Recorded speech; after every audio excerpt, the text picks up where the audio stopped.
Good afternoon and welcome to the 48th Annual Fredericton Chamber of Commerce State of the Province Address with Premier Blaine Higgs. My name is Bob Chisholm and I'm the President of the Fredericton Chamber of Commerce. For obvious reasons, we are today holding the first ever virtual State of the Province Address. And quite frankly, let's hope it's the last virtual State of the Province Address.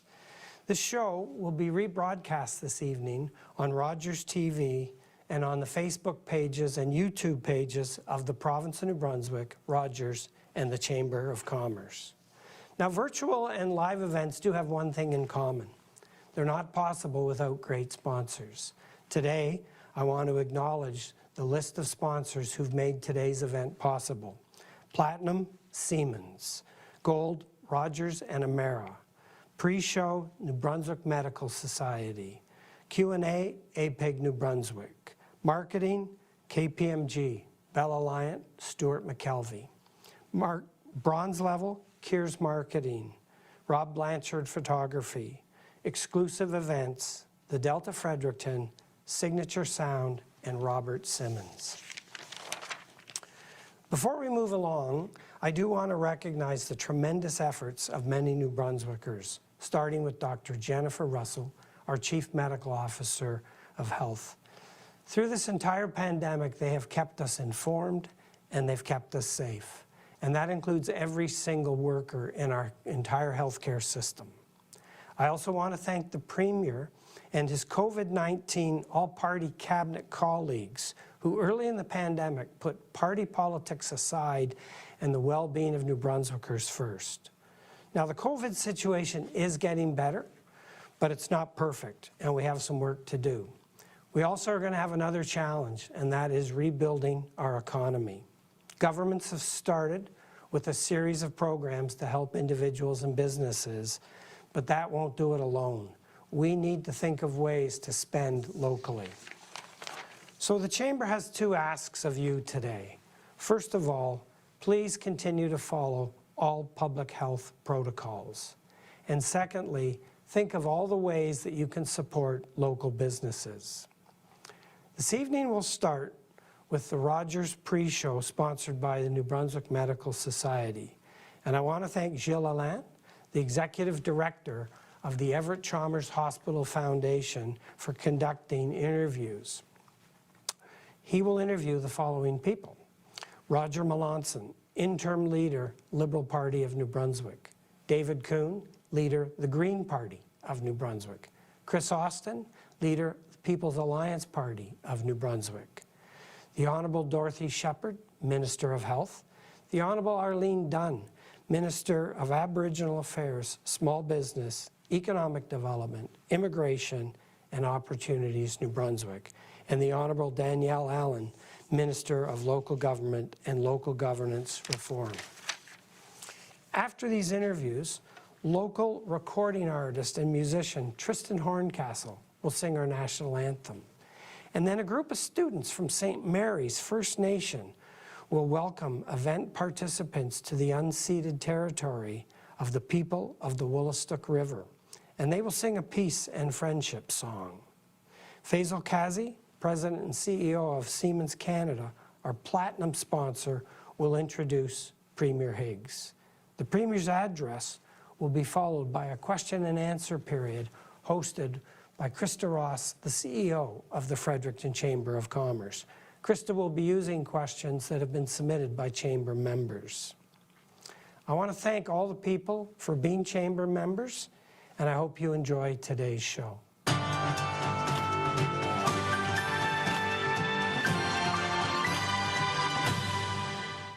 Good afternoon. My name is Gilles Alain, your host of this pre-show of the 48th Annual State of the Province Address, presented by the Fredericton Chamber of Commerce.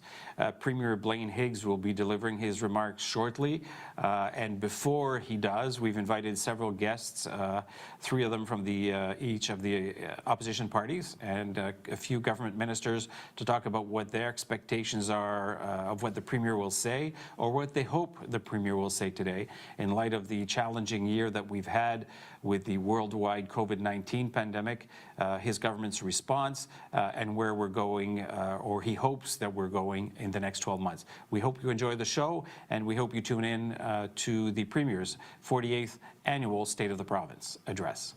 My first guest today is the Honourable Dorothy Shepherd, the MLA for St. John Lancaster, the current Minister of Health, Ministre de la Santé depuis l'automne dernier, and a former Minister of Social Development in the Higgs government. Madam Minister, in the Conservatives' platform last year, there was talk about looking at revamping the whole mental health delivery system in the province. And at the same time, after forming government and after being appointed to cabinet, you announced that there was going to be a health care reform process. Could you talk about how that is all going to unfold in the next year to 24 months? Absolutely, and I really appreciate the opportunity to do that. You know, the mental health action plan expired almost a year ago. And so we have a responsibility to table a new 5-year action plan, and this action plan will be directed to mental health and addictions. And I'm very excited about it. We will be presenting to government this week for ratification, and then we will be able to make it public next week. So we're very excited because it contains elements in our to adding to our healthcare system that we don't have right now, which would include walk-in clinics. We already have some exciting information about a soft launch that was done in Campbellton. So I'm not going to preempt the Premier on that, but I'm very excited to know that these have crucial implications for access to service in our communities, and we're going forward with that. Mobile mental health teams, we've been working with police and our CMP on implementing mental health professionals into practice with our law enforcement, and we're going to see some great results from that. I'm sure of it. And so that mental health action plan will be made public, I believe, next week, and I believe that the communities are going to be very happy to see that. And not only will this be a 5-year plan, but we will be constantly assessing and working on continuous improvement. So if we need to make tweaks, that's going to happen throughout this time frame. We won't just table a plan and be done with it. The health engagement, again, something I'm very excited about. We're doing over 40 engagements throughout the province, not only with communities, but with many stakeholders that will be contributing to tell us what their concerns are in their communities with regards to healthcare. I'm interested to understand what challenges are there. I think we have some challenges that we need to share with our communities to help them understand where we might need to go with regards to health review. And I want to understand their fears, because we know that past reforms have caused a number of unsettling fears. And I think that if we can approach this with communities as we bring forward potential solutions and hear about potential solutions, we're going to have a greater opportunity for success. Will there be enough time? 12 months, 24 months, 36 months? Is there enough time to roll all of this out? Well, for sure. Actually, in our COVID reality, I think that we can't really pinpoint a finish date for this health review, but I'm looking, we initially thought March, but understanding our COVID reality, that's already now been extended to April. And we don't want to put pressure on any community that may not be quite ready for this discussion. So if we find that some communities are under, stress because of our COVID reality, then, we will reschedule so that the conversation is meaningful. And as for implementing the changes, that's another part of the process that I believe is really crucial. And as we're proposing changes or working with communities to implement change with their help, we need to do that with them at the time. And so this, again, will not be a plan that we just finish up and table and set it aside and not look at it for another 5 years. This is going to be about continuous improvement and engagement in the community at the local level to know that what we're doing is the right thing. Well, Minister Shepherd, Minister of Health, thank you for taking a few minutes to drop by just as we're getting ready to hear Premier Blaine Higgs deliver the 48th State of the Province address shortly. Minister Shepherd, again, thank you so much for dropping in. I so appreciate the opportunity. Thank you. Our next guest, notre prochain invité, David Kuhn, MLA for Fredericton South, député de Fredericton Sud depuis 2014. Since 2014, he's been the MLA for Fredericton South and leader of the Green Party since 2012. Welcome, Mr. Kuhn. Thanks very much. Glad to be here.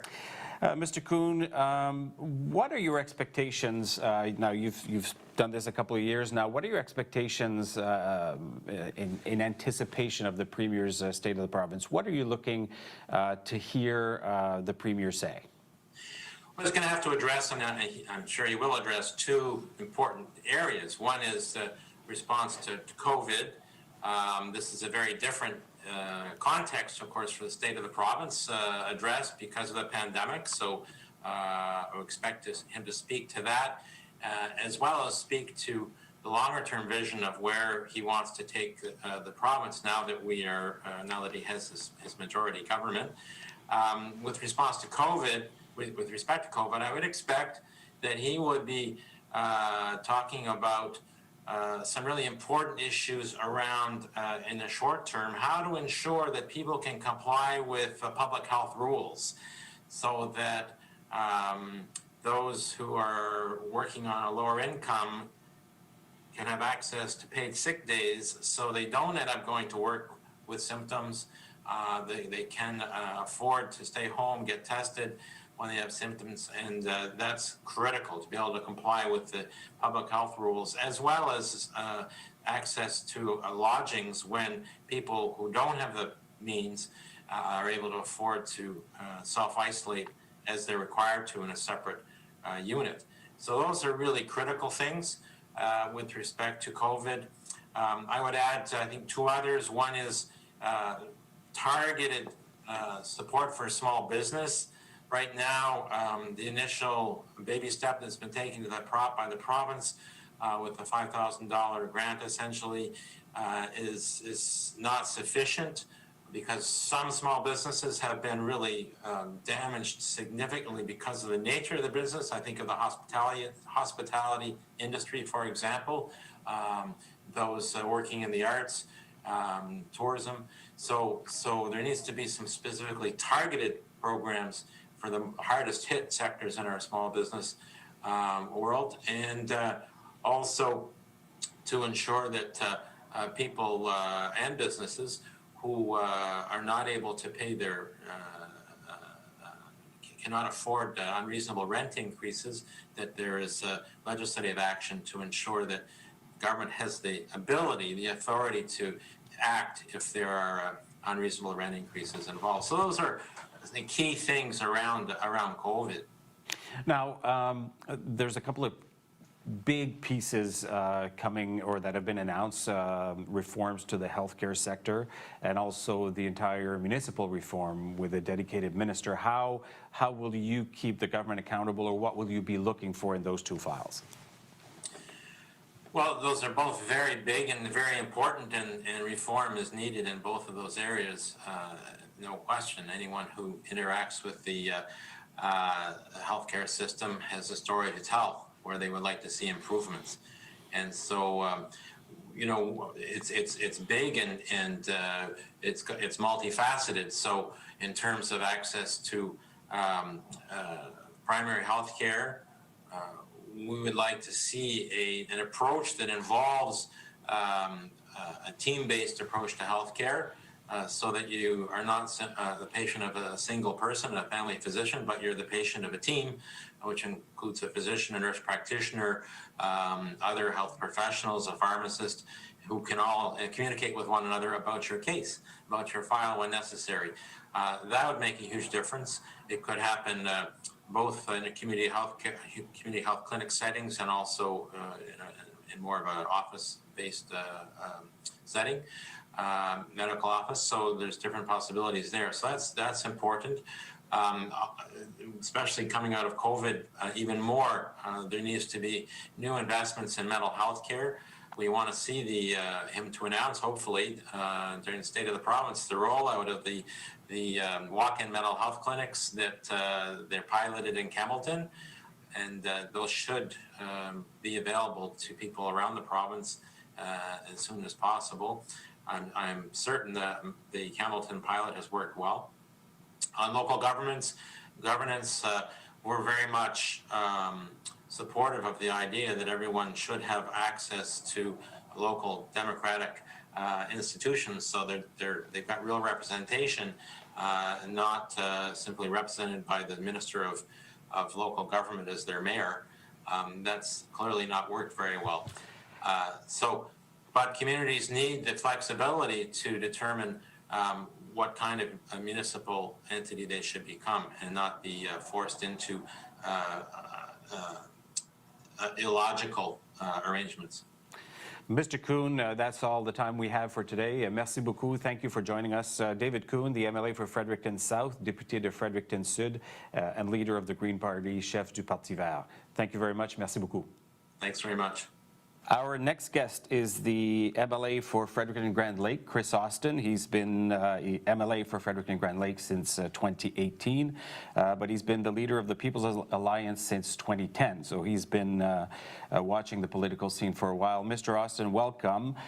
What are your expectations today in anticipation of the Premier's State of the Province? What are you looking to hear or see in today's speech? Well, considering we're still in the middle of a global pandemic, I'm sure there'll be discussions around COVID and government's response to that. But I think the key is really going to be to drill down into what government plans to do for the coming year, and what it has accomplished to date in relation to very important files. I mean, we can talk about healthcare, which we know the government's doing consultations around the province in relation to that.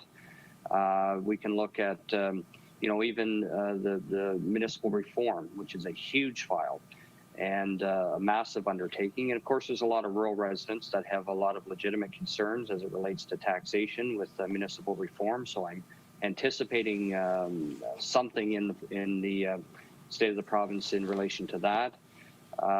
Taxation, I'm hoping, is in the State of the Province, because at the end of the day, there's a lot of businesses that are really suffering, and it's usually the smaller businesses that are taking the biggest hit. And something we push for is things like the elimination of the double tax, because we can either help businesses through programs with handouts, or we can help businesses with tax reduction. And I've always favored tax reductions before the pandemic, and especially more so during the pandemic. In this government's previous term, in the minority situation, you were sitting at the cabinet table with the COVID committee. How is that going? Are you still at the table? Do you have issues with that committee, or how is that rolling along for you? I still sit on the COVID cabinet committee. It has at times been a rocky road, I guess, to put it in one way. It's a different scope. I mean, you've got 4 different parties that are being represented there. And of course, you got cabinet confidentiality. And something I've always said is in relation to the policies that are recommended by that committee, because government makes the decisions. We're there as a recommendation body only. But in order to make those recommendations, we need as much evidence as possible from the Department of Health and Public Health to be able to move forward. And, there's been some things on the committee that I have fully supported. And there's been others I've questioned, and I think it's kind of walking that fine line to ensure that there's accountability, because again, government makes the decisions, but at the same time to try to work with the government to ensure that the policies are in the best interest of the province as a whole. But again, I guess my biggest concern in the committee over in the past and even to this day is just that the data and the information is getting to the public, and that we are getting the information to ensure we're making sound policy decisions or recommending sound policy decisions. Now, you mentioned health reforms, you mentioned municipal reforms. Which of the two seems to be biggest on your agenda? Well, it's hard to say. I mean, health is a huge issue for most New Brunswickers. They want access to health care, but I think if you look at the population of New Brunswick and its size, how we deliver healthcare, how government delivers healthcare, is the key point. And healthcare will always be a big issue. But when you look at municipal reform, that's a whole new ballgame. Long overdue. I think since equal opportunity, there's never been any real significant movement on municipal reform. But in the middle of that, our message has always been let the cities keep the property taxes that they're collecting, get rid of the double tax, and ensure that rural residents are not paying for budget shortfalls in the urban areas, in the municipalities, and in the cities. So there has to be that fine balance, and that's something we're going to, make sure that the government does what it needs to do in terms of those ideas. Thank you for joining us today, Chris Austin, the leader of the People's Alliance, like I mentioned, since 2010, and the MLA for Fredericton Grand Lakes since 2018. Thank you for taking the time today. Thank you, Jill. Appreciate it. Our next guest is the Honourable Arlene Dunn, the MLA for St. John Harbour, Députée de Saint-Jean-Havre. She was first elected last September in the 2020 elections. She has quite a hefty portfolio, but they all seem to interconnect. Minister responsible for economic development and small business, Minister responsible for Opportunities New Brunswick, Minister responsible for immigration, and Minister of Aboriginal Affairs. Thank you for joining us, Madam Minister. Thank you for having me. Madam Minister, since all of those portfolios interconnect, and we have an aging population in the province, an aging labor force, since you are responsible for immigration, how do you see your portfolio or the province investing more or developing more strategies to attract more immigrants to the province? Well, as you know, immigration is actually going to be key to our future economic success. Recently, with my new Ministerial Economic Advisory Council, which is actually representational from businesses right across the province, Francophone areas, Anglophone areas, First Nations, rural, urban, the #1 priority was actually population growth and immigration. This is something that is paramount to this government, and we know that over the next 10 years, we're going to lose about 120,000 workers. So this is something that we're significantly invested in and significantly actually doing tons of work around. So I think in terms of what we're doing, our target is about 7,500 a year. Sadly, because of some lapses on the federal side of things with respect to the fact that they don't have the human resource capital right now to process the applications, we're seeing a bit of a slow lull right now, but it's not going to prevent us from doing the work that we need to do to get done to get this moving. Now, Madam Minister, we know it's a government initiative, but is there a role for the population to play in helping government attract immigrants to our communities? Absolutely, there's a huge role. And I think that role has to be centered around diversity and inclusion. We have to be open and we have to welcome people with open arms. That is paramount. And we have to support one another and we have to connect to one another. And that's why community engagement is so important. Are there any particular areas that you're looking at to engage our communities with the process that you have in mind? Well, there's been lots of reach out in terms of the multicultural associations, and I think from the employer's perspective as well, that's huge. I know that, we're really focused on jobs. We're not just saying to people, come to the province of New Brunswick. We want to make sure that they have a sustainable way of life here, and that includes a good job. Now, here's an interesting one for you. With the pandemic rolling out worldwide, a lot of us are working from home. We've had no choice to work from home. New Brunswick seems to be quite high on the radar to offer that to Canadians or Americans who want to find, good affordable housing, great communities. Is there any opportunity for New Brunswick to promote workcations or to promote workers to find a good spot to work from home and great communities and a great province? We're actually doing some of that work now, and sadly, Nova Scotia got out ahead of us. But we actually have a campaign that we're going to be rolling out, which is the Live for the Moment campaign. We're going to be talking about New Brunswick and the awesome opportunity we have here in terms of work-life balance. And also the fact that we've been so safe through COVID. We've really managed that process so well. So it's an opportunity for large metropolises maybe to take some of their opportunities and send some of their employees our way. They have this opportunity in New Brunswick to work from this location. And I think that, you can work anywhere now in the world in terms of making sure that you have access to connections and stuff. So I think that that's actually elevated our discussions around broadband and the connectivity issue as well. So absolutely, we're going to try to see if we can attract as many people as possible to the province. Our target is about 150 people over the next 6 months, and we figure that's going to inject about $8 million into the local economy. Very good. Well, we're out of time, Madam Minister, already. Thank you so much for sharing your insights on the numerous files, and sounds like there's exciting things about to happen on those fronts. Thank you again for joining us this afternoon. Thank you for having me. Have a great afternoon. You too. Merci. Take care. Bye-bye. Merci. Our next guest, notre prochain invité, député de Dieppe, MLA for Dieppe, now since 2010. He's been re-elected 4 times as the MLA for Dieppe. Leader of the official opposition, le chef de l'opposition officielle, Roger Melançon. Bienvenue, welcome. Merci beaucoup. Thank you for allowing me to be here. Monsieur Melançon, on Monday, you issued a statement saying the Premier should include an economic and investment plan in his State of the Province address. Would that kind of plan cover everything that's needed going forward with the government's plans? I think yes. I think tomorrow, State of the Province from the Premier needs to give hope to New Brunswickers. I think there's 2 key areas the Premier needs to focus is obviously to keep New Brunswickers safe through this pandemic from a public health perspective, but also we need to keep the economy healthy. And I think the State of the Province needs to show concrete, not only willingness, but example of where the Premier wants to see the province economically move forward to. This pandemic had a significant impact on all economies, and including New Brunswick. And that's why I made a clear proposal, made it public, where I believe as a Liberal caucus, where the focus should be economically in the province.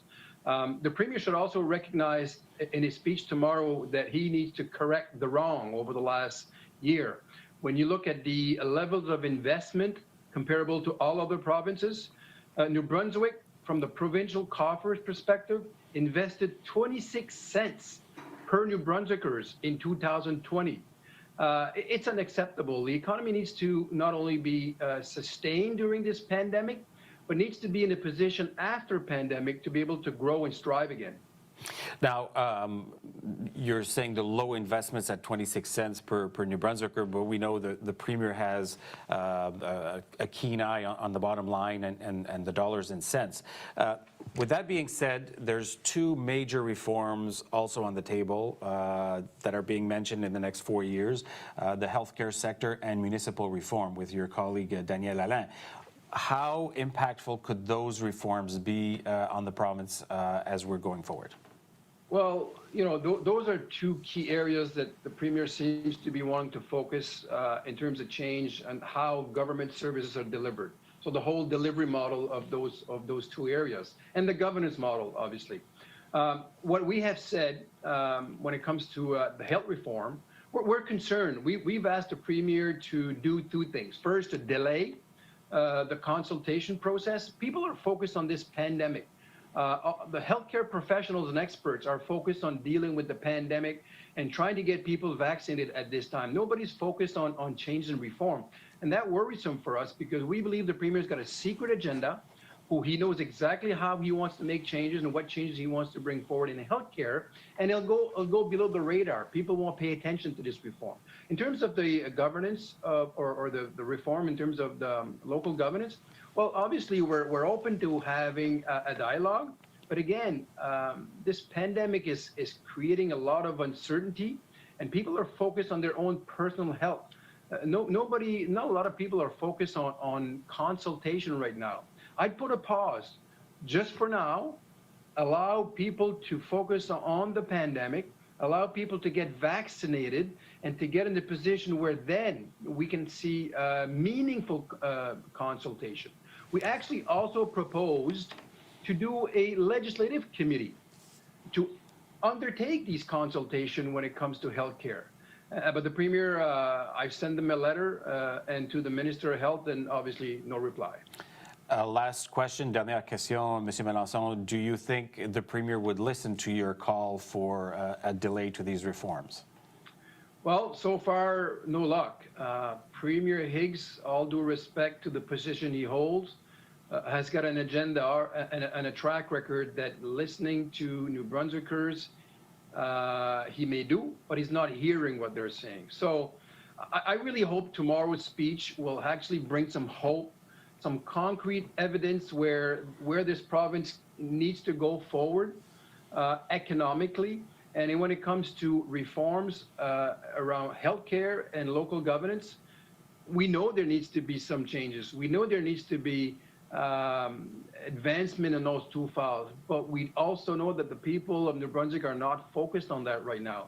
And because of the pandemic, let's just put a pause. It's a short-term pause to allow meaningful conversation after pandemic, where people will have their energy, their focus on these potential changes and bring their ideas forward. Monsieur Melançon, that's all the time we have. Thank you for joining us today. We appreciate your time to discuss these issues. Bonne journée. Merci beaucoup. Thank you very much, and all the best. Our next guest, notre prochain invité, Daniel Alain, député de Moncton-Est, MLA for Moncton East, newly elected last fall, in the fall of 2020, ministre des gouvernements locaux et de la réforme de la gouvernance locale, appointed Minister of Local Government and Local Governance Reform. Minister Alain, thank you for joining us. And I guess with the title for your department, it shows that the government is serious about municipal reform. Could you speak to that? Yes, we are definitely, it's a priority for our government. Municipal reform has been talked about for the last, I would say, 25, 30 years. There's numerous studies that have been definitely discussed the subject, and we need to move forward. If we don't move forward, we'll lose opportunities, we'll lose infrastructure, and even worse, we'll lose services. So we want to make sure that the citizens of New Brunswick, the citizen itself, has the most information that we can do, move forward with the information and move forward with solid policies for New Brunswickers. Monsieur le ministre, on dit que la réforme municipale, ça n'a pas été touché depuis le programme Chance égale dans les années 60. Ça sonne très imposant comme réforme. Est-ce que vous pensez que ça peut être fait dans les 4 prochaines années? Moi, je suis convaincu que ça va être fait. L'objectif, c'est un projet communautaire qui ne va pas résoudre tous les problèmes. Ça, je vous le dis tout de suite. On veut mettre les éléments de base pour faire sûr qu'il y a une composante à l'automne qu'on peut pousser la note, comme on dirait en bon acadien. On veut travailler sur 4 piliers. La structure, les finances et taxation, la collaboration régionale et l'aménagement land use. C'est ça qui est vraiment important. Donc, on va travailler. On a identifié les problèmes. Les problèmes, il y a trop d'entités. On veut réduire la duplication. On veut aussi bâtir un meilleur plan d'aménagement. Et aussi, on a besoin de garder la cartographie, la base au niveau de la map administrative pour donner à la fonction publique du Nouveau-Brunswick les meilleurs outils pour donner les services aux Nouveau-Brunswickois. Mr. Minister, worldwide pandemic, COVID-19, should we put this thought of reform on hold until we go through the pandemic and get to a place where we're more comfortable and safer? Or should we still plow ahead while your government and the public health officials are dealing with the pandemic? What can I say on this? Democracy is not easy. We've seen what happened in Washington of late. If we don't take care of our democracy, things like that can happen. COVID is definitely not easy. I see Madame Russell, Dr. Liston working day in and day out with the Department of Health. They do presentations to Cabinet, to caucus, to my legislative colleagues also. So it's not easy to manage. But I can tell you one thing, that government reform will not be easy also. But I think we have to move forward. We have been working on this question now for the past 20, 25 years. And it's so important to move forward with an open, transparent, and frank discussion. And I think, actually, this is maybe an opportune time to move forward and have those discussions. So we'll have those discussions, maybe not in person, but I've met over 60 mayors. I've met over 60 LSDs also, because it's important. We can't forget the LSDs, that we have this discussion. We've elaborated a process where people we're going to have consultation by digital consultation, virtual meetings. We'll also have a process where we'll have a green paper in March. We'll have working committees during the summer. So let's hope by the summertime we're in yellow and we can have face-to-face meetings and with a white paper. So I think the process we've elaborated is conducive for a great discussion. and to maybe have this file move forward. As you know, as a government, the Premier's elaborated certain priorities that we're working in health, education, the official languages file, plus COVID, plus the finances in New Brunswick. So we have a lot on our plate. But I think this file can certainly move forward in this type of arrangement or exercise. Well, Mr. Minister, with 104 local governments, over 230 local service districts, 12 regional services commissions in the province, it certainly sounds like a daunting project, but I know you're up to the task. Thank you for joining us today and giving us your thoughts on the municipal reform. Thanks again for being our guest. Merci beaucoup. Thank you, and it's always great to have an opportunity to talk to New Brunswickers. Merci beaucoup. I'd like to thank all our guests that appeared in this pre-show portion of the annual State of the Province address. We invite you to stand by momentarily. We're going to go live to the floor of the Delta Hotel here in Fredericton, where the Premier of New Brunswick, Blaine Higgs, will deliver his 48th annual State of the Province address.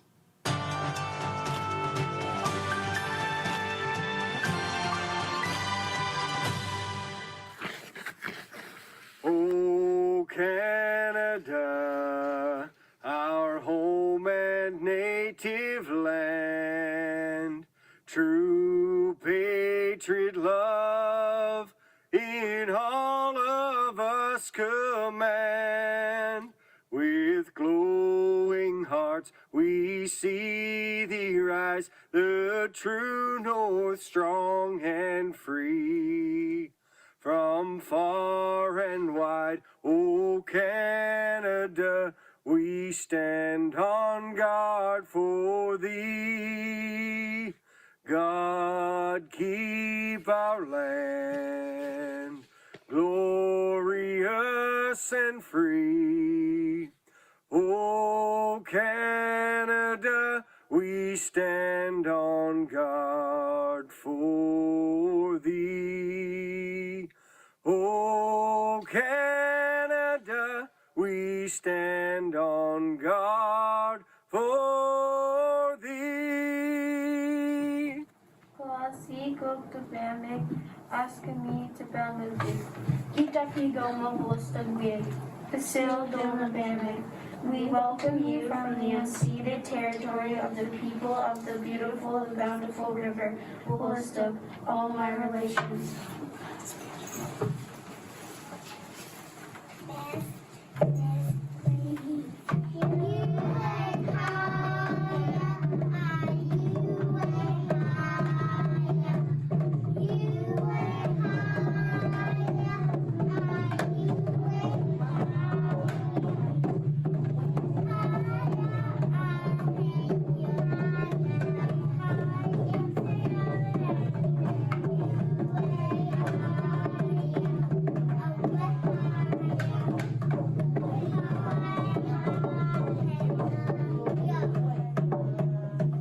Bonsoir, Madame and Monsieur. It is an honor for me to again represent Siemens at the State of the Province address this year. Siemens is proud to be part of the New Brunswick business community, as this province has created an environment of trust and collaboration that enables us together to drive innovation and help solve some of the greatest challenges faced by humanity. The Smart Grid Atlantic project, together with our partners New Brunswick Power and Nova Scotia Power, is such a project. It will help facilitate energy transition not only in Atlantic Canada, but for the world. This research and development program has made exceptional progress in 2020, and I would like to share with you some of these highlights. In the Shediac Smart Energy Community Project, we saw work begin in over 480 participant homes with new technologies installed and continuing in this year. In the North Branch Smart Energy Neighborhood, the project was officially announced in December, and building lots in this neighborhood are now available for sale. The intention is to have up to 100 homes built in this leading-edge solar-powered neighborhood in Moncton. And at the heart of the Smart Grid Atlantic project is an energy system platform developed and deployed by Siemens. It's a cloud-based platform equipped with latest technologies, including artificial intelligence, to help utilities bring together and manage all these new technologies in the communities, but also introduce new future-oriented business models for their residents. Our journey continues as we set the stage to establish our Global Cybersecurity Operations Center at the new Cyberpark facility in Fredericton this spring. We are very proud and excited to continue our investment in New Brunswick and in jobs here. The future of electricity is being built right here in the province of New Brunswick. Now, ladies and gentlemen, it is my honor to introduce Honorable Premier Higgs. Premier Blaine Higgs, member of the Legislative Assembly for Quispamsis, was born in Woodstock, New Brunswick, and graduated from the University of New Brunswick with a Bachelor of Science degree in Mechanical Engineering. He worked for 33 years for Irving Oil, rising to senior executive level, overseeing oil transportation across Eastern Canada and New England. Premier Higgs retired from Irving Oil in 2010, and in September of 2010, he was elected to the Legislative Assembly representing Quispamsis. In October of that year, he was sworn in as Minister of Finance. Mr. Higgs was re-elected to the Legislative Assembly in September 2014, and in 2016, he was elected leader of the Progressive Conservative Party. On September 24, 2018, he was re-elected for a third time as the MLA for Quispamsis, and on November 9, 2018, he formed the first minority government in 100 years and became the 34th Premier of New Brunswick. On September 14, 2020, Premier Higgs was re-elected for a fourth time and formed a majority government, becoming the first Premier since Premier Bernard Lord to secure a second mandate from the people of New Brunswick. A long-term resident of Quispamsis, he's married to Marcia, and the couple have 4 daughters: Lindsay, Laura, who's married to Reed Gilmore, Sarah, who's married to Jeff Wilkinson, and Rachel, married to Matt Hills. They are also blessed with 4 grandchildren: Nadia and Alexander, Samuel, and Sadie. I'm pleased to welcome Premier Higgs to this year's event. Thank you.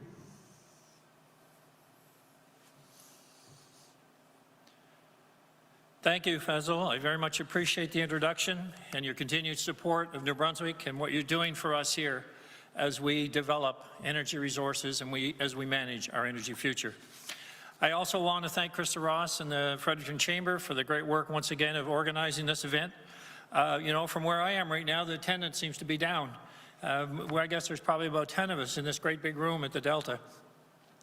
I also want to thank my wife, Marcia, who has been a constant source throughout all of this, and certainly my time in politics and well before that, and as a continued valued advisor and long-term companion. 43 years now, I do believe, Marcia. Is that correct?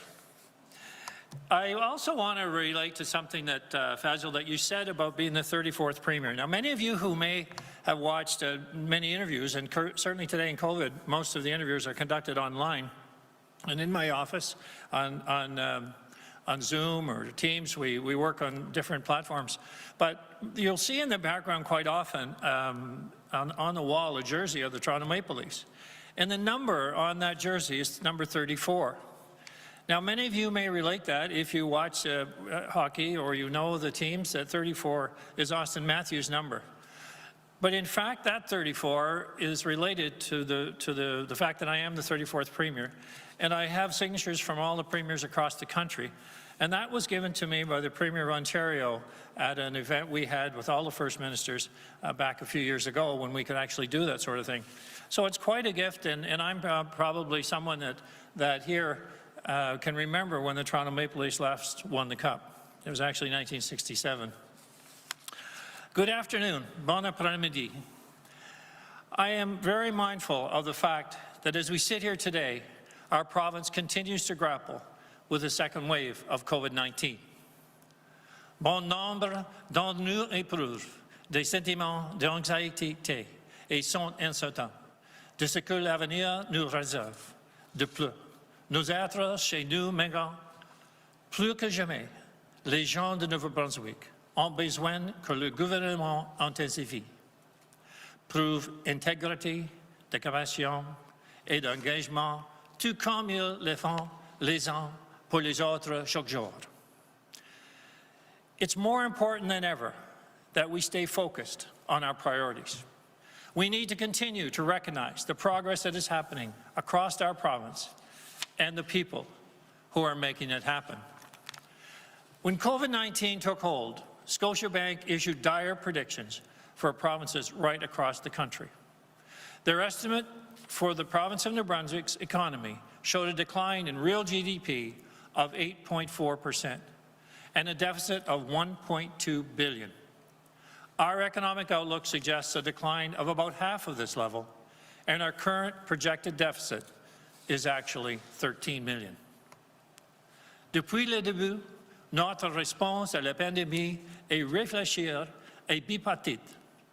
Nous maintenons l'équilibre en répondant à la nécessité d'un soutien financier immédiat pour les travailleurs de première ligne et les employeurs, tout en temps prudent avec l'argent des contribuables et en bâtissant pour l'avenir. Since the pandemic struck, we have incurred incremental costs of approximately $200 million to help New Brunswickers get through this crisis. So anyone that says that we haven't spent money on our province needs to look at the reality. Over $200 million of new spending. In addition, we did not curtail any of our original planned capital expenditures for the fiscal 2020 and 21. Nous avons été disciplinés parce que nous savons que nous aurons besoin d'une souplesse sur le plan budgétaire pour l'avenir. Nous ne pouvons pas produire ce que la prochaine étape de la pandémie apportera. Aucun de nous ne peut non plus prévoir l'ampleur de l'instabilité politique, sociale ou économique qui pourrait se produire ici chez nous et dans le monde. We are being responsible, all the while delivering economic recovery and at the same time making progress on the pro-growth agenda I announced at the State of the Province a year ago. During this past year, New Brunswick has consistently led the country in jobs recovered, and our employment is now at 99% of pre-pandemic levels, according to Stats Canada.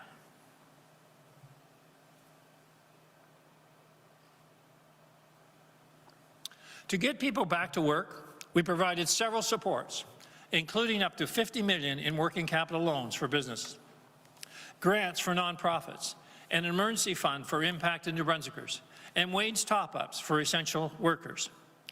Our largest benefit, however, has been, wherever possible, throughout this pandemic, to keep businesses open and to avoid complete shutdowns. And while we've had a little setback right now, we are back on track. The numbers are coming down, and we're watching closely a hot region currently in the Northwest. But the focus that we have is to, wherever possible, to keep the economy moving, while at the same time balancing the health and safety of the citizens of our province. Les nouveaux travaux de construction constituent l'un des meilleurs indicateurs de la confiance des investisseurs. Je suis heureux d'annoncer qu'au cours des derniers mois, le Nouveau-Brunswick figure parmi les premiers de côté de la croissance au Canada, atteignant son plus haut niveau en plus de 3 et mois de décembre dernier. In our urban centers, we are seeing new housing starts at their highest in 10 years. When we look at apartment and condominium construction, we've set a new record, surpassing the previous one from 1972, almost 50 years ago. New Brunswick is on the map. It's on the map because people are looking at us as an area that has stability, an area that has focus, an area that has safety, and an area that's looking for people to come and live and work and invest right here. Real estate sales are smashing previous records in both volume and price. Sales and prices are up by 15% for the year, with gains touching all areas of the province. For example, in northern New Brunswick and the Valley region, sales set a record with a 20% increase. New Brunswick is more attractive than ever thanks to our people, our businesses, and our stability. Et malgré la pandémie, notre population a connu un croissant dans plusieurs domaines. Moncton continue de croître à un rythme impressionnant sur le plan de la croissance démographique. Les villes se classent actuellement au 7e rang parmi toutes les grandes villes du Canada. Nous constatons également une forte croissance du nombre d'immigrants qui s'installent dans les communautés rurales. This is very encouraging news, and it is helping us grow our population and our economy. Like all jurisdictions across North America, our retail and restaurant sectors have suffered through COVID, but our business owners have shown incredible resilience and ingenuity. They have adapted to their business models and found new ways to connect with consumers.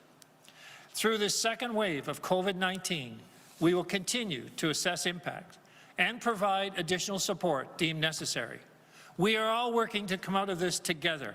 We're all working to have a province that we want to live and work in once we're through COVID. We all want to have a tax structure that is fair and reasonable.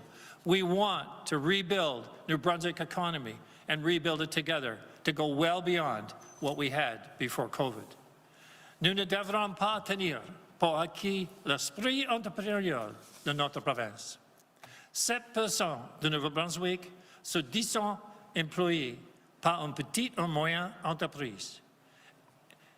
Et en cas ça tombe, les petites entreprises sont particulièrement fragiles. Nous devons tous être conscients de l'incidence de nos actions pendant que la pandémie persiste. Nous pouvons tous contribuer au effort visant à limiter la propagation de la COVID-19, à acheter des produits locaux et à maintenir nos entreprises ouvertes. While we still obviously have a lot of work to do, there is no doubt that the signs of recovery are strong. While managing the impacts of the pandemic, our government has been advancing key strategies to help businesses compete. Nous avons récemment lancé notre stratégie d'approvisionnement, le Nouveau-Brunswick d'abord, pour aider les entreprises à obtenir des contrats ici même, chez elles.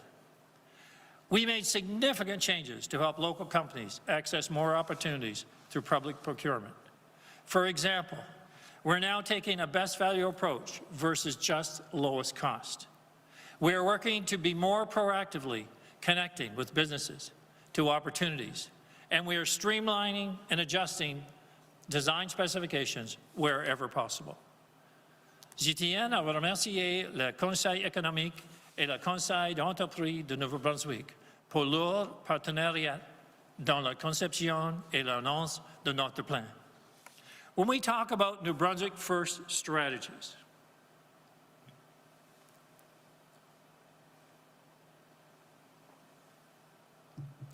we have a process where we evaluate now suppliers. We evaluate them in terms of what the value they bring to the province, how many people they employ. We do our specifications so that we actually look at what do New Brunswick companies have to offer.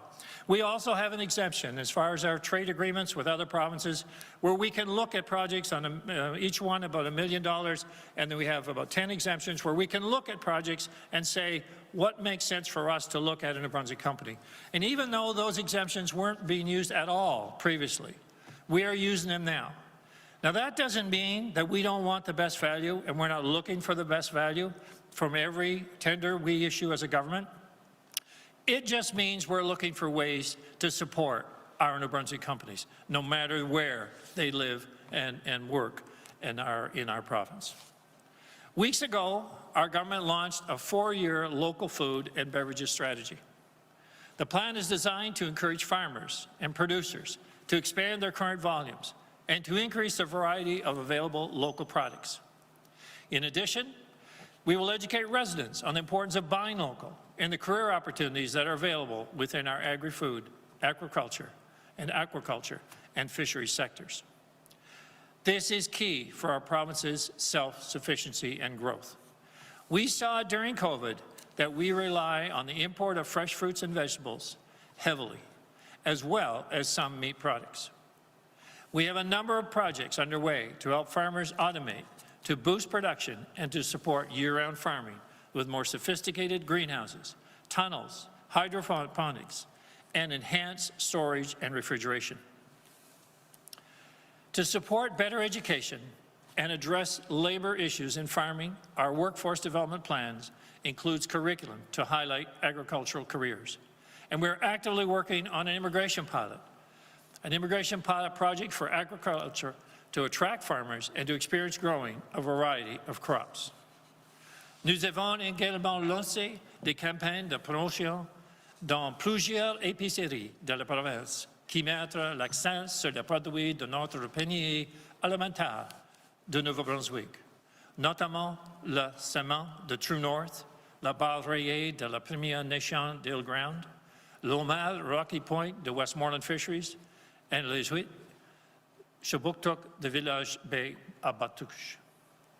We've also been running, by local promotions, numerous grocery retailers across the province while focused on our NB food basket of products, including True North salmon, striped bass from Île-Grande First Nations, Rocky Point lobster from Westmoreland, and Shabuktuk oysters from Village Bay in Batouche. This is a great start, and I can assure you that we will lead by example with our government's purchasing power to buy local for schools and hospitals. Boosting local business is very important, but helping them tap into global markets is absolutely critical for our province's long-term economic health. Under ONB's new mandate, they've been working to help more New Brunswick businesses export. We are strengthening our presence in India and the EU by working with our federal partners and the Canadian chambers in these locations. ONB embraced virtual technologies early on in this pandemic to ensure that New Brunswick companies were continuing to connect with buyers and ultimately settling beyond our borders, and this is paying off.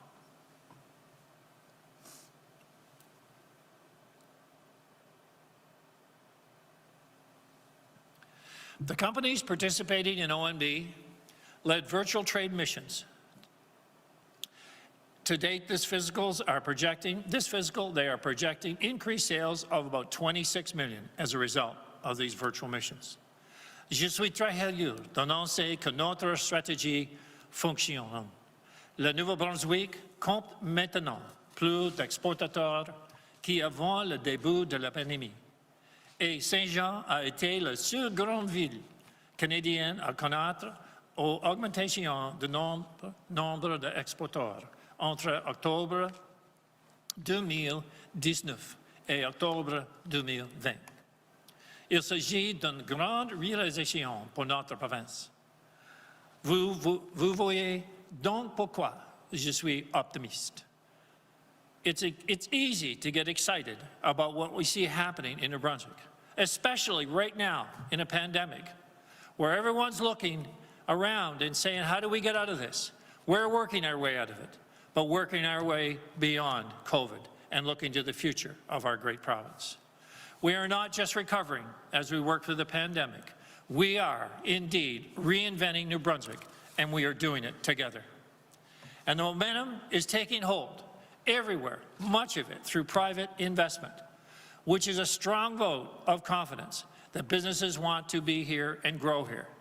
And oh yes, my critics can say, we need to spend more of your tax dollars. And that's considered an investment. You know, what I like to see is people who want to come with their own money and invest in our province and settle here and build here and expand here, because they are the ones that are going to rebuild our economy and do it right.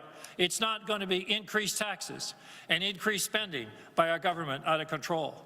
So I am excited about what I'm seeing for future investments and what I've already seen as investments. These companies, they want to be here because we are building the right kind of environment to foster growth. We've not raised taxes. We've embraced aggressive new targets for immigration to boost our workforce. We've supported investment in broadband connectivity. I'm confident we can have 5G connectivity throughout New Brunswick within the next 3 years. And we've met with major service providers committed to doing just that. We've launched a number of pro-growth initiatives, like our Navigator program, to help investors and existing businesses cut through red tape. And it's working. Let's take a closer look at how businesses are investing right now around our province.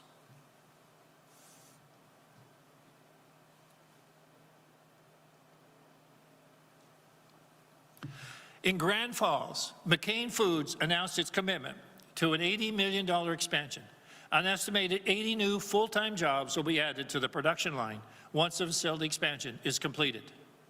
Lumber mills are benefiting from significant improvement in the tariffs on softwood lumber exports in the American market. This is good news for our mills and for the forestry industry. We are hopeful the U.S. will once again respect international trade fairness, and we will be successful in the complete removal of the tariffs on our softwood lumber. In Bathurst and Beldoon, Chaleur Sawmills just added a third shift to its Bathurst operation and a night shift to its Beldoon location.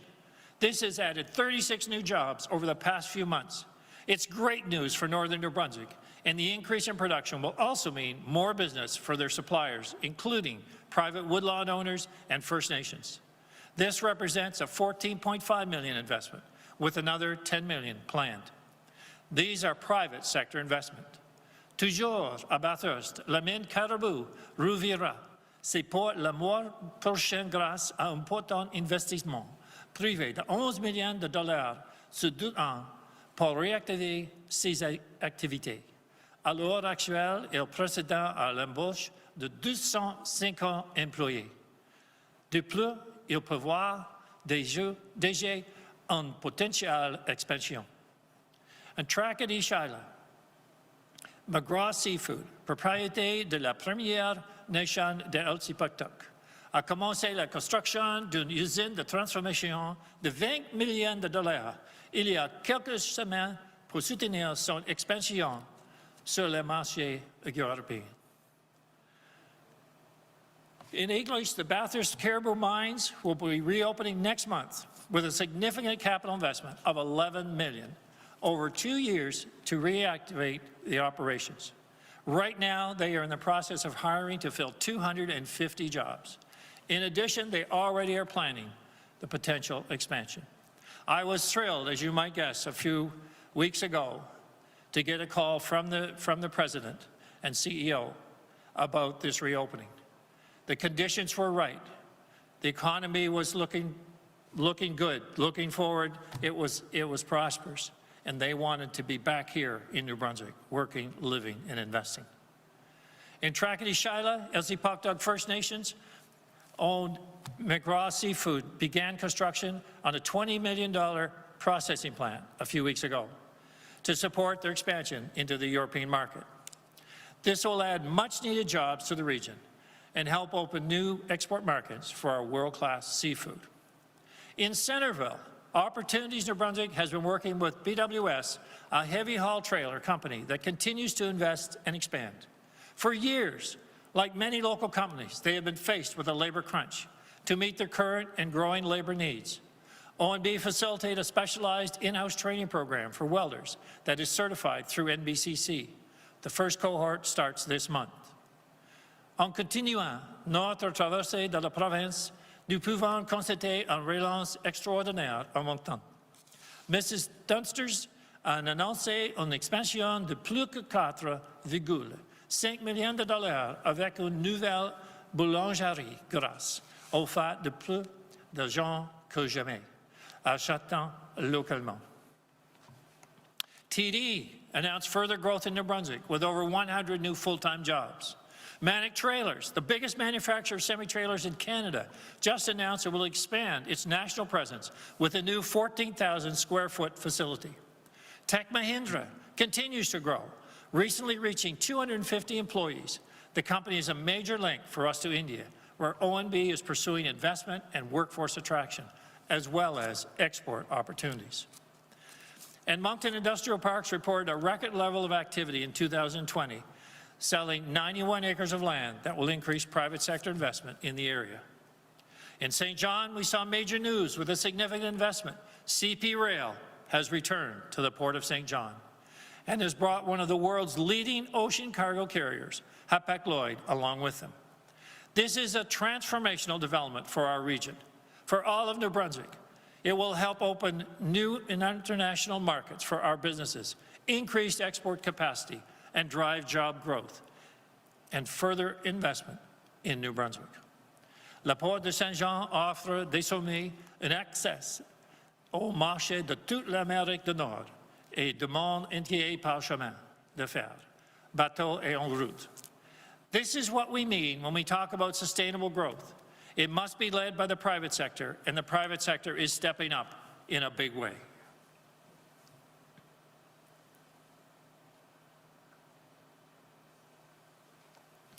Just last week, or a few weeks ago, LARC, a major developer of health technology districts, announced it has picked New Brunswick for its East Coast location, and it will construct 3 new buildings at UNBSJ. Investment for Phase 1, which could begin as early as late summer, is $30 million, and it will put local companies to work on what will be one of the most advanced health technology clusters in the world, right here in New Brunswick. The estimated economic impact from Phase 1 is up to a potential of $50 million annually to the local economy. I'd like to thank ONB and UNB for making this happen. This is exactly what we need more of. 100% private investment that will provide unparalleled economic and educational opportunities for years to come. And no matter where the investments are being made, it will spill over for the entire province. In Fredericton, Siemens continues to invest and grow in the province, and just recently shared with me they will have signed the lease securing space in Knowledge Park Cyber Building. This paves the way for the official opening and establishment of their Global Cyber Security Operations Center, based right here in Fredericton, New Brunswick. This is exciting news because the potential continues for us to be a global leader in the energy supply and energy management. And just last month, Bell announced another $1.2 million to fund specialized training and research projects in UNB cybersecurity program. IntraHive, a B2B sales intelligence software firm, is making huge strides again this year. They continue to grow within the province and beyond. They were recently identified as one of Deloitte's fastest 50 technology award winners for the 2nd year in a row. This is a huge accomplishment. And you know, I never get tired of listening and talking about investment in New Brunswick and people stepping up, companies stepping up, and there's more and more that are doing that. Le COVID a mis en évidence la nécessité d'offrir des services large band dans toutes les provinces, en particulier dans les communautés rurales. Au cours des derniers mois, Bell et Xplornet ont annoncé l'élargissement de leurs services à large band pour collectivités rurales, et Starlink teste ses services par satellite. L'automne dernier, Rogers a ajouté Fredericton et Moncton à son déploiement 5G. Nous sommes fiers d'avoir été parmi les premiers à adopter le 5G qui donnait à nos citoyens et à nos entreprises des capacités supplémentaires pour innover et se développer. We are truly differentiating our province's strengths and attracting investment by thinking differently. As we do this, we are keeping an eye on our carbon footprint and look to clean, emission-free energy sources wherever and whenever possible. Since taking office, our government has been making steady progress in our strategy for small modular reactors. 2 years ago, New Brunswick signed a memorandum of understanding with Ontario and Saskatchewan to advance Canada's position. This fall, NB Power, ARC Clean Energy, and Moltex officially joined forces with the province to create an SMR cluster right here in New Brunswick. We are leaders in this worldwide initiative, and it is a game changer for our province at a time when it's needed most. That is why our government will invest to support the development of this sector. I am announcing today a $20 million investment in our clean energy technology, which will unlock significant private sector investment. I'm also pleased to acknowledge the continued cooperation and support from the federal government as we look at SMR clusters here in New Brunswick. And I look forward to future announcements with the federal government colleagues so that we will continue to expand our footprint right here in New Brunswick as a worldwide energy provider. Nous sommes convaincus que grâce à cet investissement, non seulement nous soutiendrons le développement de l'expertise locale, mais nous contribuerons également à créer une masse critique pour tirer les meilleurs talents, ce qui permettra à des autres entreprises de croître.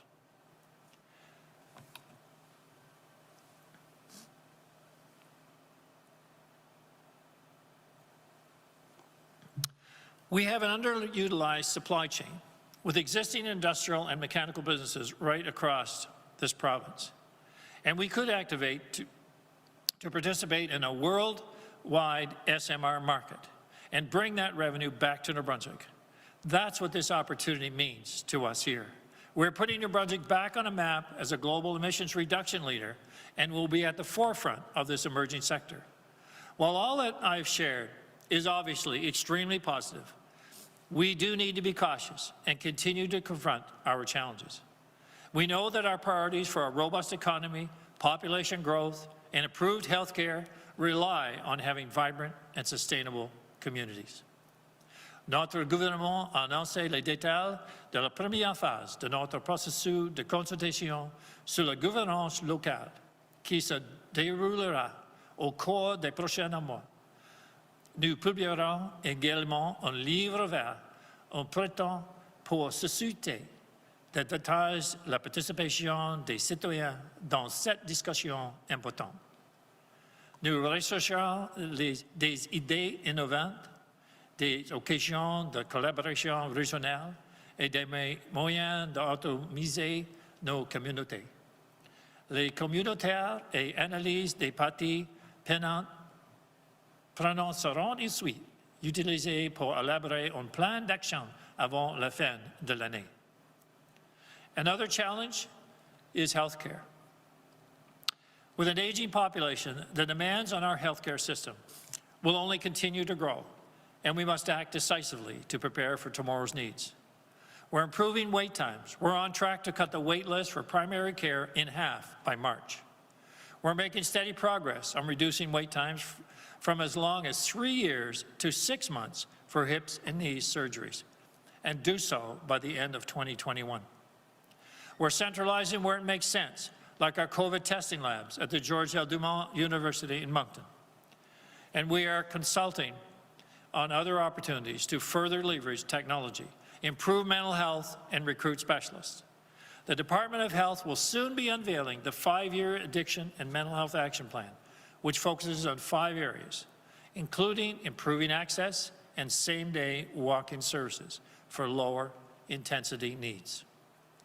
This approach has already been successfully piloted in Campbellton, and it has helped them eliminate the wait times for mental health and addiction services in that area.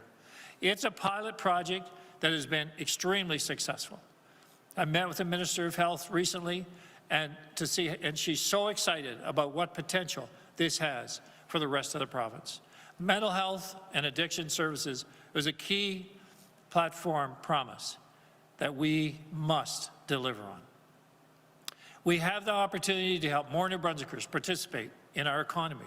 There are 80,000 New Brunswickers between the age of 25 and 64 who aren't in the workforce. We have so much untapped potential in this province. Our nonprofits see it every single day, whether they are supporting stronger literacy, working to equip people with employment skills, or helping our most vulnerable, including those living with disabilities. I want to thank them for their tremendous contribution. Our government is working with dozens of groups around the province to help transition people to greater opportunities. Par exemple, nous avons récemment annoncé un soutien de $6 millions à l'organisme Mère Montant, pour accroître la capacité vise à aider les personnes sans abri. Nous subventionnons de gouvernementales aides les services de transport bénévoles locaux à amener les gens à des rendez-vous médicaux et à faire des courses. We funded a number of workforce training programs to provide certifications and workplace preparedness for laborers, personal support workers, international students, and immigrant youth. We know there's still much more to do. We have heard your concerns from across the province about affordable housing and rent increases in recent months. That is why we will conduct a 90-day review of the rental situation in New Brunswick. We will be evaluating the market, vacancy rates, rental fees, and trends, and the impact COVID-19 is having on all of our citizens. We must engage more New Brunswickers to solve some of our most persistent challenges. We must all be ready for change and to be part of the solution. We must be willing and open to look at new ways of doing things, new ways that COVID has taught us, new ways to reset not only our economy, but how we deliver services, and not be caught in the same old mold because it's always the way we've done it. We need to analyze what each one of us do every day and the contribution that we make. And it can no longer be taken for granted that we can just say, well, government will pay for it. Government is your representative dispersing your tax dollars. And my commitment to you is to do it for results, results that you feel directly at home or when you're out throughout our province, you see the benefits of your tax dollars at work. There's also issues and threats that we have to watch from the outside. As we move towards a cleaner energy and smarter environmental choices, we must strike a balance that makes sense for all stakeholders. You've been listening to me for many years now talk about a transition to a greener, cleaner economy. Our government has taken steady, strong action to improve environmental impacts.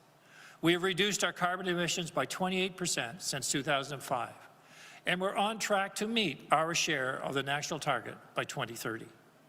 We've made historic gains on our protected and conserved lands, going from 4.6% to 10%. We're clearly committed and being responsible. However, being responsible means taking your time to understand all impacts of regulations, no matter how well intended. I am very concerned of what I see for new federal regulations and what that means to the New Brunswick economy. We have a very diverse sector with many adjacent businesses that create world-class products.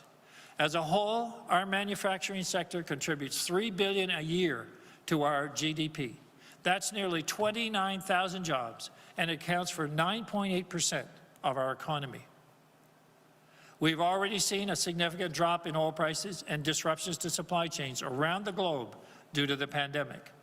At the same time, we are seeing an unprecedented increase in new regulations imposed by the federal government. The future federal plans around carbon pricing and clean fuel standards together will create a perfect storm in New Brunswick.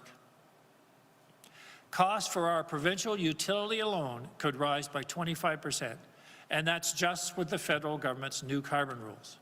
That does not take into account the changes that will be made in terms of production that will cost us more in many other ways and ultimately show up in our homes.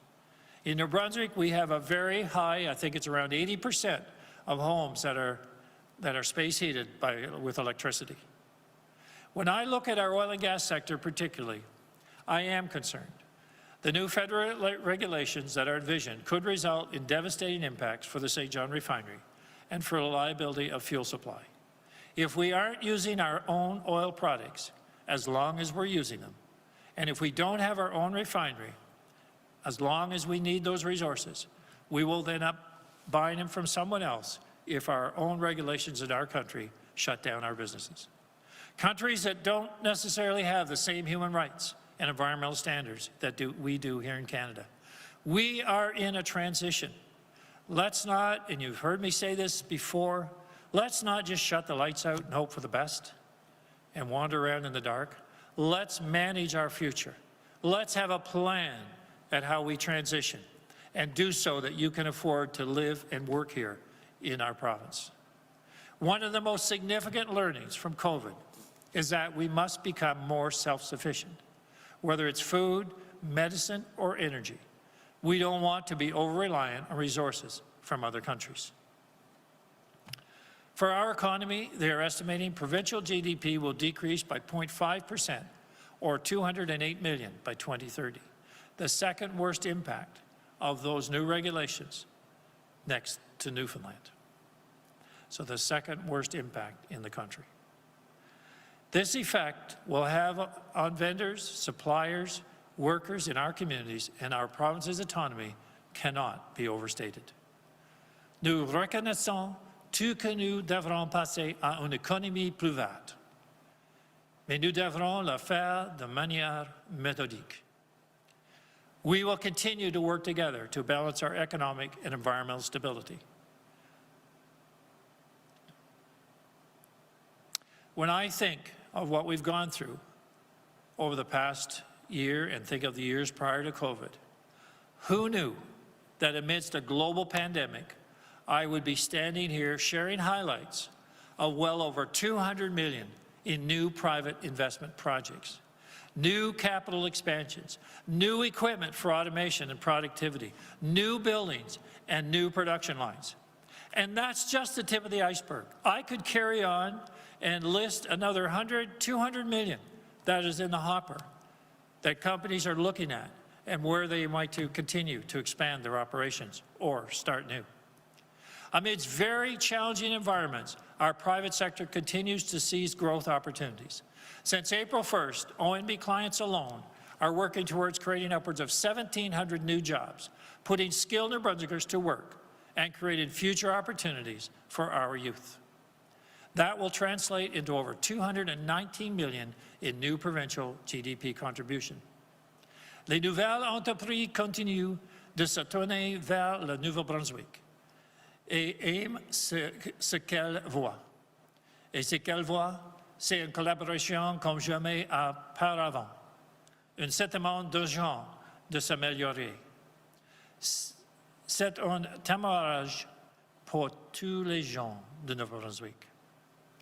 Like the people who are stepping up to take care of our seniors, those who are protecting our borders, teaching our children, working the front lines, driving trucks, stocking shelves, and working the checkouts to keep supply chains going.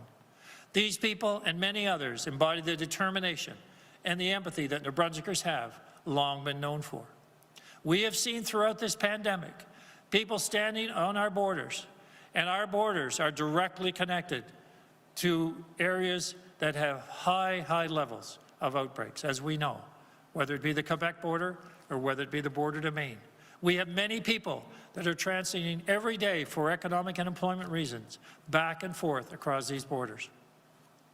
And it's the diligence of those that have been watching and controlling and ensuring that they protect themselves and each other that has allowed us to work successfully through this pandemic and to see the progress as we work out the other side. This will be a situation we'll continue to be in until the vaccines are present and we're able to reach at least a 70% vaccination rate. I want to thank Dr. Jennifer Russell and everyone in public health. I want to thank members all over the civil service, leaders across the civil service, my colleagues in government, both my colleagues in cabinet and my colleagues in caucus that have been diligent through this process. I want to thank the opposition members and the all-party COVID Cabinet Committee as we have worked together to make decisions in the best interests of our great province. I also wish to thank Cheryl Hansen, New Brunswick's first real Chief Operating Officer, with overall responsibilities for government operation and public service delivery. Throughout this pandemic, Cheryl has worked countless hours and weekends, and her team have blurred the departmental lines, requiring the government of New Brunswick to operate as one entity, to face the daily COVID challenges. Throughout this COVID experience, Cheryl and her team have been finding new ways to deliver services, new ways to question the status quo, and to say, we're not going back. We're not going back to where we came from. We're going beyond COVID. We're going to move in a direction that sees our province thrive and survive and grow and have confidence. We're changing the very culture of how people feel about New Brunswick. It's in the air. We see it. We see it all around us with the investments, not only in private sector businesses, but investment in real estate, investment and people wanting to come home. I would say that people listening today can all think of somebody now who wants to come home. Let's think about a few years ago when we could all think of somebody who had left. I think it's exciting times for New Brunswick. This has been a difficult experience, managing through COVID, and it is still difficult, and many have lost loved ones as a result of this pandemic. But we will persevere, and we will come out the other end, and we will have vaccines administered this year, and we will see our province again thrive and survive beyond where it's ever been. We will see a renewed New Brunswick that is going to meet not only the challenges of today, but the challenges of tomorrow. Nous nous efforçons tout d'être le meilleur possible. Nous ne pouvons pas rater cette occasion de changer et d'améliorer les choses. COVID, although it's been discouraging for all of us and devastating to many, no one has been untouched, and while we can feel good about the success that we've had during much of the pandemic, the second wave we are currently experiencing is undoubtedly and has been a setback. The trends are better now, and we're hoping just to continue that and get back to where we were and get back to an Atlantic bubble.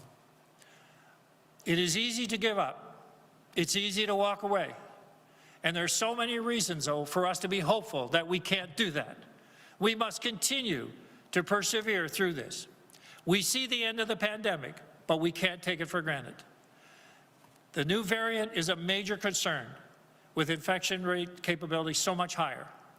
But I'm excited about what I'm seeing for potential in every part of this province. I'm excited that if we pull together as we've been through the pandemic, we will do even better things as we move together after COVID is long gone. But we will put what we've learned during COVID into building a brighter future. We will not accept the status quo. Our plan is working. The momentum is real.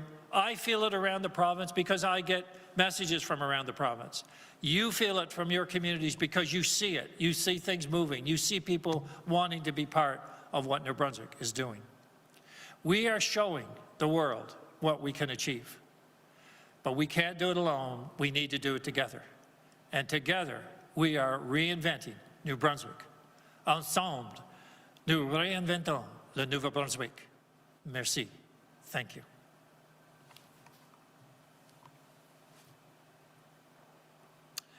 And now, in just a few minutes, I'll be taking questions from Krista Ross and the Fredericton Chamber of Commerce, so please stay tuned.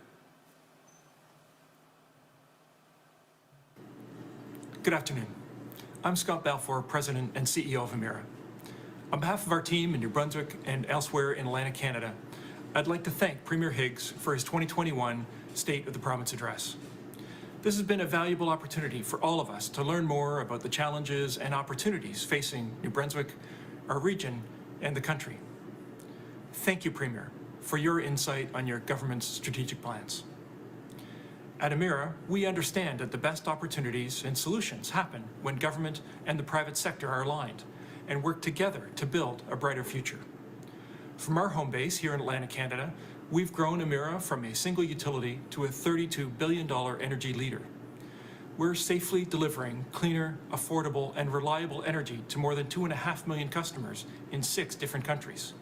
We know firsthand what a great place this is to grow a business. And we did it by building strong relationships, staying true to our Atlantic Canadian values of doing the right things, doing them well, working collaboratively to achieve even more than we could on our own, and making real and honest efforts to invest in our communities and make our region stronger. I know I speak for many when I acknowledge the strong leadership of Premier Higgs on many fronts, but in particular as he joined with the other premiers and public health officials in the region to coordinate and execute a safe, balanced, and world-leading response to COVID-19. As the pandemic continues, thank you for your ongoing commitment to keeping New Brunswickers safe. Thank you to the Fredericton Chamber for adapting the format this year to continue to provide the opportunity to hear directly from the Premier and to engage in this important dialogue. We look forward to the Premier's ongoing strong leadership and to continued regional collaboration in 2021 and beyond. Thank you and stay safe.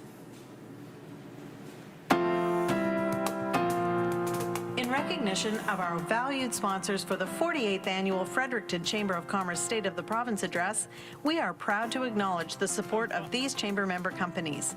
This year, with a virtual event, we were not able to accommodate all of our usual sponsors. However, we are thankful for the following companies and organizations who were able to participate. Our platinum sponsor is Siemens Canada. It's incredible to say thank you to this long-term sponsor. This is their 9th year as our platinum sponsor. Your support for this event is instrumental in its success. Our gold sponsors are Emera New Brunswick, who provided thanks to the Premier for his address, and Rogers NB, who has broadcast this event to the province for as long as anyone can remember. Thank you for your loyal support. Our pre-show sponsor this year is the New Brunswick Medical Society, and we thank them, with special thanks to our pre-show host, Gilles Alain, Executive Director of the Chalmers Foundation. Coming up next is our Q&A with Premier Higgs and CEO Krista Ross. This could not happen without the sponsorship of the Association of Professional Engineers and Geoscientists of New Brunswick. We are so appreciative of our marketing sponsors, Bell Alliant, KPMG, and Stuart McKelvey, who supported our communication and marketing efforts for the 48th Annual State of the Province Address. A special thanks to all of our bronze sponsors, Delta Fredericton, who provided our host location for this year's virtual event. Exclusive Events, thanks for dressing up our stage and the Q&A set.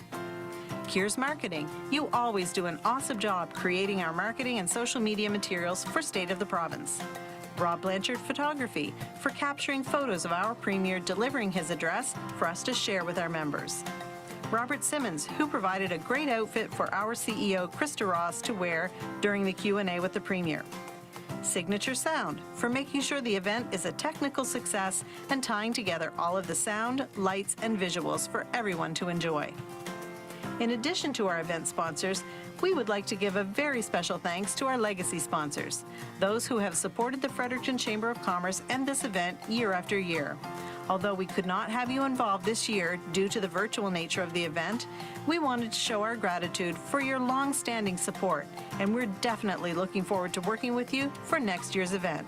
Our legacy sponsors are Fredericton Convention Centre, University of New Brunswick, Opportunities New Brunswick, Aditya Birla Group, AV Group NB, Atlantic Lottery, BDC, the New Brunswick Association of CBDCs, Fredericton International Airport Authority, Forest NB, New Brunswick Real Estate Association, NBCC, Rocket, formerly Taylor Printing Group, and the Ginger Agency. Thank you so much to all of our sponsors.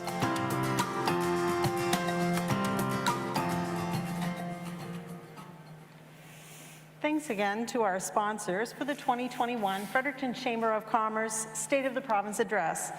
Thanks to everyone who is watching from across the province and beyond. And of course, thank you, Premier Higgs, for your address today. In appreciation of your participation in the 48th Annual State of the Province Address, we have made a donation to the Fredericton Chamber of Commerce Scholarship in your name. I'd like to say a very special thanks to the Association of Professional Engineers and Geoscientists of New Brunswick for sponsoring the Q&A portion of our event. We asked our more than 1,000 chamber members, as well as chambers of commerce from across the province and their members, to share with us questions that they wanted us to ask you today. So I'm going to start with some questions about the post-pandemic recovery. First of all, what do you consider the greatest challenge in rebuilding the New Brunswick economy post-COVID? As I talked a lot in my address, confidence. It's confidence that we can do this.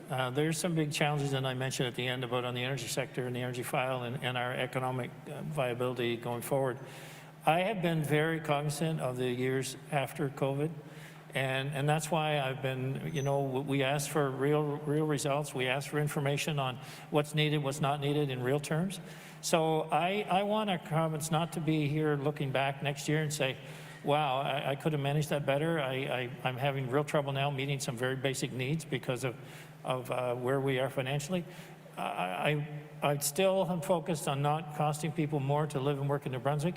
I want to actually improve on that so people will still continue to look here. And I think COVID, despite all of the very significant downside that we've seen through health concerns and loss of life, has caused us to refocus on what's important and to really make decisions for the long haul. And it's pulling families closer together, and it's pulling an interest not just to live for today, but plan for tomorrow. What's the recovery plan for air service, given its importance for business, for tourism, conferences, and just general economic growth? So it is extremely challenging throughout the nation, as you're well aware. And yes, we've been hit hard here in our province, as other provinces. When I've met with the airlines and they talk about that they don't see a full recovery for 3 to 4 years, kind of in that time range. So I think what we do in working with organizations and chambers is understanding what is needed, what do companies need, what do people need to get back traveling again. And I think we're a year or so out before people are going to feel comfortable traveling. But once the vaccines are done, let's say done this year, next year, 2022, could be a different story.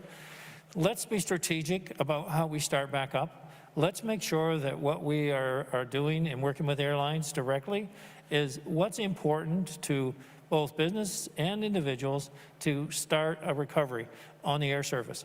And I've commissioned a study, as you know, looking at that in our province. And I don't know what that'll look like, but it's trying to just understand what is strategic, what do we need, and let's make sure that we maximize our growth back. And as I say, I'll continue to meet with airlines in that process because we need to be in sync here with their investment back in our province. Well, we're glad you're asking those questions because we at the Chamber of Commerce are happy to tell you what we believe the business community needs, and we're looking forward to being part of that process. You have to be part of the process. Several prominent New Brunswick economists have suggested that in order to finance a post-COVID recovery, making smart investments to support the economy should be more of a priority than maintaining a balanced budget. What are the smart investments that you think we should be making? Well, I've said for a long time that we need to change the philosophy that some way that if we put money into something, it's going to get better. And I've seen us put money in a lot of things that at the end of the day, you can't figure out whether it had any impact or not. You wouldn't do that in your private life, and you wouldn't do it you shouldn't do it in public life either. So while it may make a headline, it doesn't necessarily change your ability to do anything better. Our pilot, we've done that for mental health and addiction services in Campbellton, is working. And for us to continue to invest in that program, similar program around the province, makes sense because we got a model that works. If you look at service delivery in the province, when we were looking at the hip and knee, we're making a change in that and committing to results. So there's a very key strategic difference in my philosophy. I believe that every tax dollar spent should have a corresponding result that they feel good about, that they feel like are getting value. So it's not a headline on how much you spend, it's a headline of how much you've actually done. And I'm feeling very confident in what I've seen and what we're seeing for results from private sector investment, but what we are seeing for results in the system of how we're delivering better service. And it's only just begun. How does your government feel about finding a way to support business through payment extension, reduction, elimination of penalties, or maybe even forgiveness of property tax? So we have been through this process. We've delayed payments. We've delayed interest payments. We've have the Navigator program I mentioned here that's been going for a year and a half or more. It was set up and it just worked through the COVID process to actually analyze a business's situation.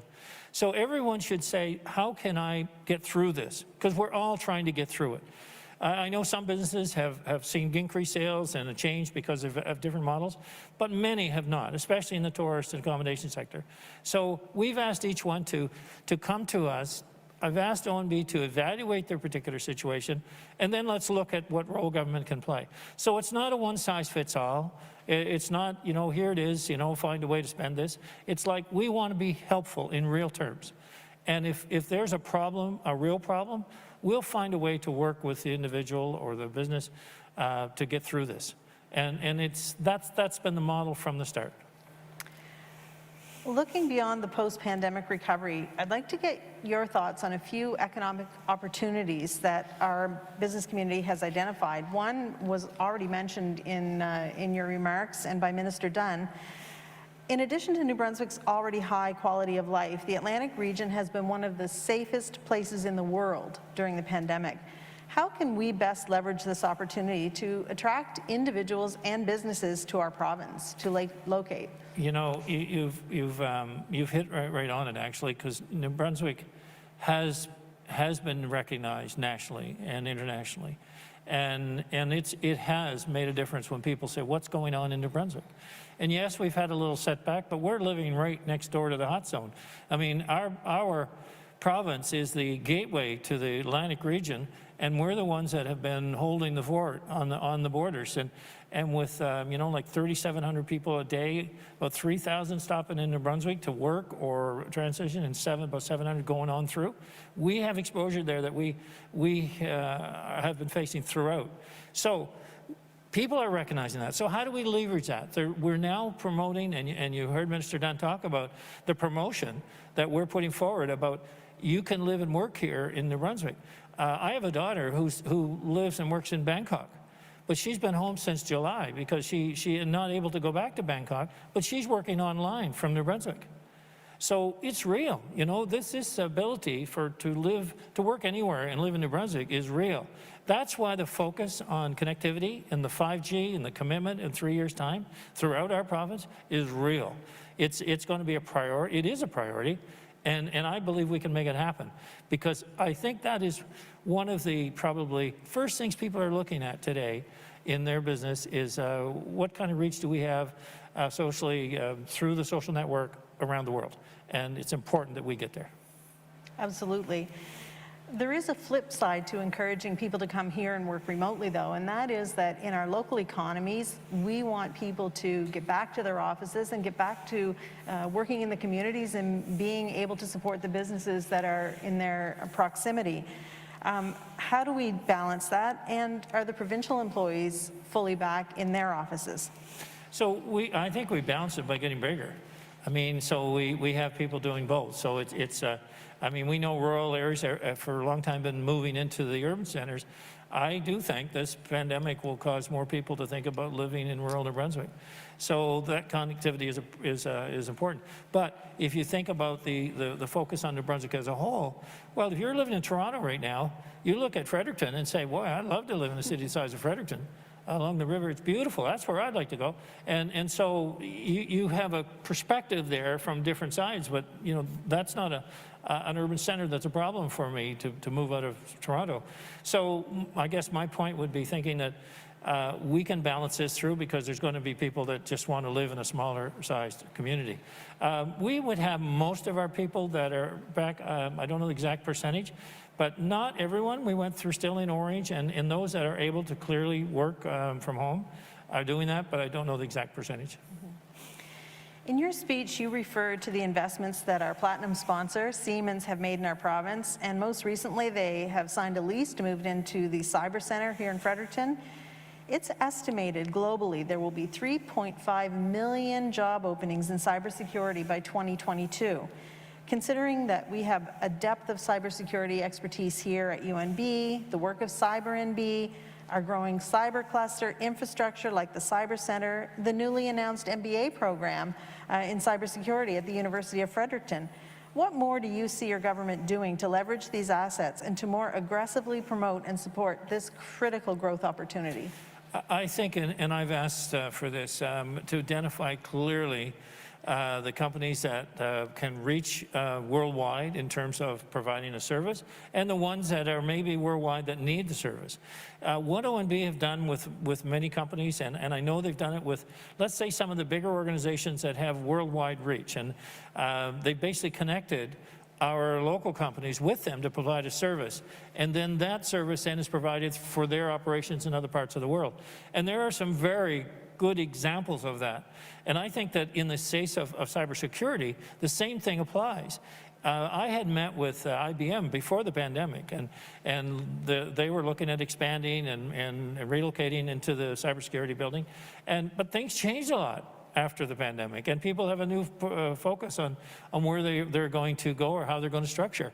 And I think, to your point earlier, many companies have said, I don't need everybody working in the same spot. So we have to kind of rethink what is needed in that regard. But I'm always interested. You give me a specific situation, and we'll find a specific answer. Not the generalities, but I need to get access to this business or this company, and I need government to help us make those connections. We're in. So that's talking a lot about some of the big companies that might be in those industries. What is the plan for supporting startups? So we have a program with ONB in terms of the startup, and I've often said in case of investments, what my philosophy has been is that, you know, we recognize that government plays a role in helping companies get up and running, and especially a complete new startup. And the philosophy that I think is relevant is that when you look at how government has spent money in the past in terms of startups, our success rate as a government is not very good in loans and grants and guarantees and actually supporting it. And we carry, you know, as a government, about $500 million of liability for poor loans and grants and guarantees, and you saw $50 million get written off here not long ago. I believe that government can play a role, and yes, there's a risk, but it's a risk government can take. But if the company is a success, government should get back its investment to invest to someone else. So you basically have an economic fund that continues to work for you and continues to work for the taxpayer. And, you know, not all will be successful, but it's like, you know, we believe in the SMR program. We believe it is a future for New Brunswick and the worldwide energy solution, and we're investing. Yes, it's a change, it's a different philosophy, but life is changing. So I think people can see that we're willing to step out and invest. But let's find a strategic way that we are seen and we are responsible with tax dollars. So a lot of these startups, or those in the cyber industry that we're talking about, they're in the innovation sector. New Brunswick last had a new innovation strategy published in 2018. Some say it's time for a new one. What is your plan to create a new provincial innovation strategy? So I know that is something that ONB is looking at in what that might be. I think we should get on to a better portion of our ongoing budget that is innovation related, investment related, research and development related. I think likely in a 2% range, where we're usually about 0.5%. I think that we have to have that ongoing commitment, but there also has to be that ongoing evaluation. So it's not just money that's there to be spent, it's money that's there to get a result. So I believe ONB is working on that as an update, and I will follow up on that following this discussion. Thank you. You've identified that returning the province to 2% GDP growth and growing the population would be achieved with exports and private sector investment. In fact, today you mentioned that one of our chamber members, our Clean Energies Technology, you'll be investing $20 million in that. And that should unlock significant private sector investment. What do you see as the trajectory for this project? It is, speaking of how we manage that going forward, and I mentioned the federal government and the participation of the federal government in this, because this is a big, huge initiative.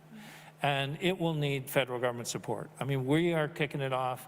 It's a second investment round, but we will need, and that's why I mentioned the federal government, because we have been in talks with them. I do expect to hear announcements in that regard from the federal government, and because it is initially financially heavy. It has great potential. In New Brunswick alone, about 190 million, 200 million is your point. But it has great potential going forward. So, but it will need a federal partner. We see a lot of potential in the supply chain opportunities for our members as well. Yes, indeed. Yeah. One other way to meet GDP growth targets is to look at traditional natural resource export sectors that can be modernized, that can be innovative. What steps are being taken to encourage investment in R&D, to improve regulation and marketing, to encourage growth through opportunities that the bioeconomy offers? So with ONB, the ONB mandate, if we went back to that from last fall or last year at this time, the whole concept in ONB wasn't, you know, I've got a budget of 50 million, I need to spend it some way and get rid of 50 million. It was, how do I find ways to service my clients? And their clients are businesses. And their whole mandate now is just that. And they have a list that they work from in relation to, and a criteria. So when people come to them, they have a process they follow now through Navigators. So we're seeing a renewed interest in that. And also, my question to them is, don't give me a general red tape reduction program. Tell me what regulations really are a problem, and then let's find a way to fix them.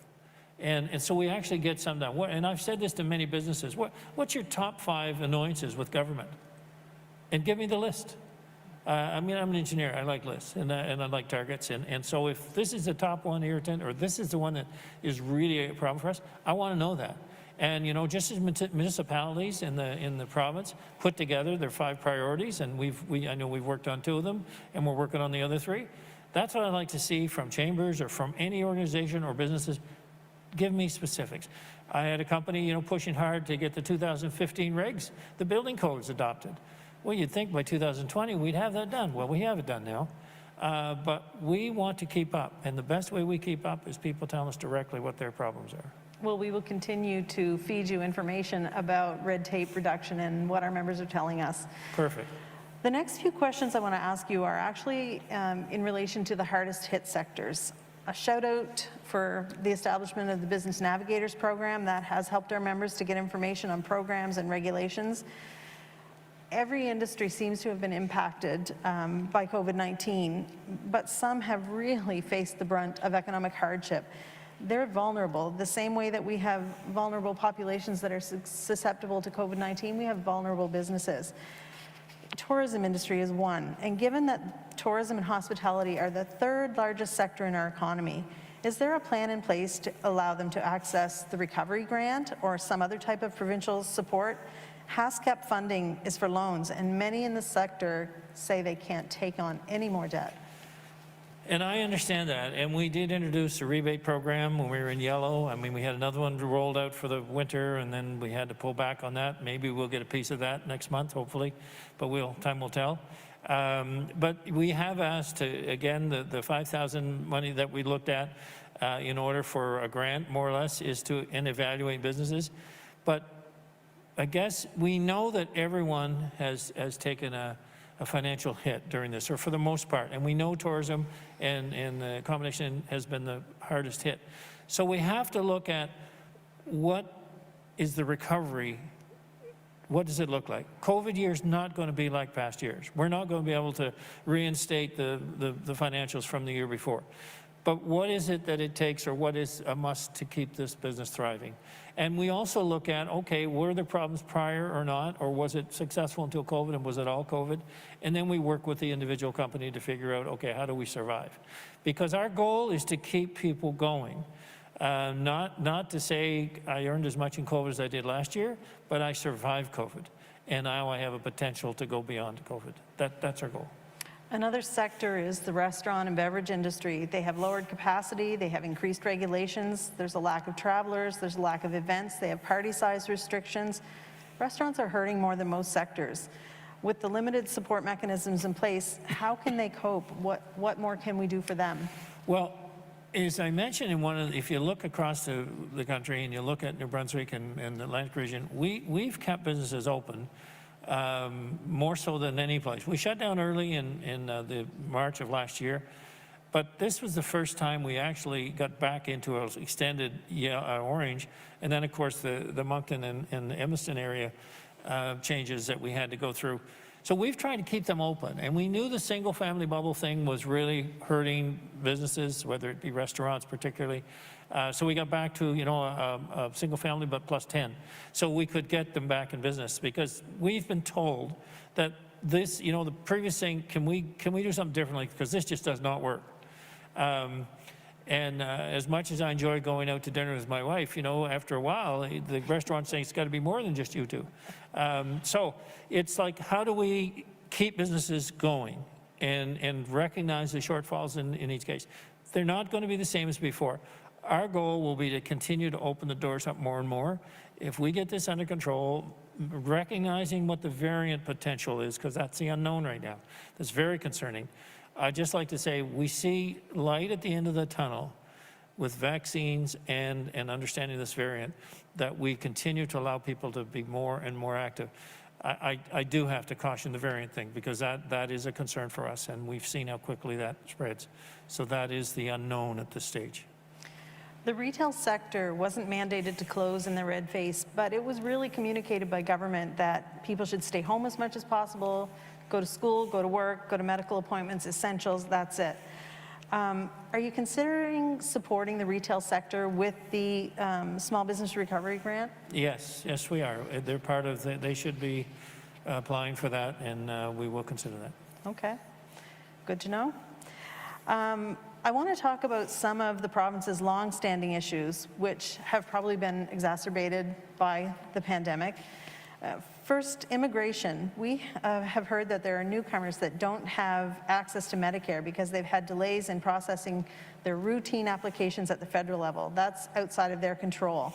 They'll undoubtedly be approved, but as you can appreciate, it's more stressful during a pandemic. What can we do here in the province to support individuals that are working here, they're studying here, and help them get Medicare coverage as they wait on the federal government to approve them? So as mentioned by Minister Dunn, that has been a problem with getting the immigration flow moving again. We've had numerous discussions on that in that regard, and I'd like to think it is starting to loosen up now. I would only say that we should know each situation so that we can particularly go after if it's the federal government in the sense, or to understand the exposure and be able to deal with it directly. So not in the general terms, but in individuals that say, this is my problem, I don't have this, because we can chase files. If it's a federal government, we can chase files for specific cases and get action on those. Okay, thank you. Healthcare. We have, as you mentioned, 44,000 New Brunswickers, 15,000 right here in Fredericton currently on a waiting list for primary care. How are you going to tackle that? Well, as I mentioned also, was a commitment to cut it in half. And you know, there is that's certainly a possibility to do that. And I guess when I look at the services too, in terms of overall healthcare, it's you know, we've rolled out a program for nurse practitioners and having more access that way. It's managed the entire system for a service delivery model.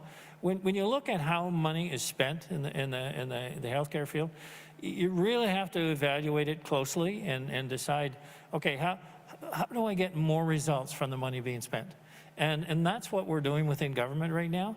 And that applies everything from, you know, doctors seeing patients and how many do they see and how many could they see.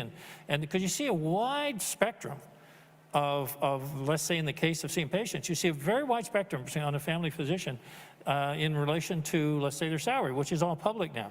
And that spectrum runs from like 350 million to 1.8 million. In salary range for a family physician. So it's kind of hard to understand how all that money is being spent and is it getting the best value to the actual patients. And we're looking under the hood of all that. Okay. You referred to a 90-day review of the rental situation in New Brunswick. When do you expect to put eliminating the double tax back on the table as a means to encourage even more high-density residential construction? And we're going to need that to achieve our immigration goals and to provide more affordable housing.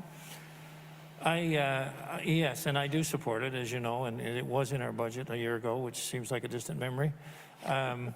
But the idea of us getting a continued reduction in tax is still on our radar. We have to see where we're going to end up here at the end of the year. And I guess thinking about what conditions promote investment. We're seeing investment in the province, so we're seeing buildings, we're seeing, you know, multiple family units, over and above the commercial interest in terms of businesses, other businesses. So I do see it coming back. Whether it'll be part of this year's budget, I just can't commit to that right now because, you know, we spent $200 million, as I said, over and above what we'd ever planned to spend this year on. And fortunately, our budget last year had a surplus in it of about $125 million or so. We were paying down the debt of about $125 million. So we had the ability. but we lost a lot of revenue with this change in COVID. So, but we did have some strength in our budget. There isn't tax room. I don't want tax people anymore. There's no room for that in our province. But the goal of getting on a budget and a track to reduce the double tax, it is still a priority, but I can't commit to it to this spring. Okay. We are getting close to the end of our time. I want to ask one question about vaccinations. What's our plan if the vaccine rollout continues to be stalled? Well, as you know, we have been thankful the federal government has committed to buying the vaccines, and that is a big factor, but we have to have vaccines to buy. And we have 6 million doses that are committed to Canada, both Pfizer and Moderna, by the end of March. The challenge is we have, I think, about this month, maybe 500,000 or so coming in the month of February, but we don't have a commitment on the timelines beyond that, or nor even when they come week by week, except a week or two in advance, and that makes it very difficult. We can vaccinate about a minimum of 40,000 a week, and we think we can go as high as 80,000. So if we have vaccines, we could be in great shape by let's say in the next 3 months, because in the flu season we vaccinate about 400,000 in like 2 to 3 months at the outside. So my concern and my questions to the federal government have been, we have 4 other vaccines in the hopper to be approved by Health Canada, one of which is being used in the UK widely right now. So widely? So I say, why aren't we able to get that one approved? Like, what's the timeline for approval? And what about the other ones coming behind it? Because every country we know is crying for vaccines. So we are in the queue there, and our commitments that the Prime Minister told us in their last call was that we have a commitment on quarterly supply, but not on how it's dispersed weekly. So it could all come the end of March, or it could come, at any sporadic moment.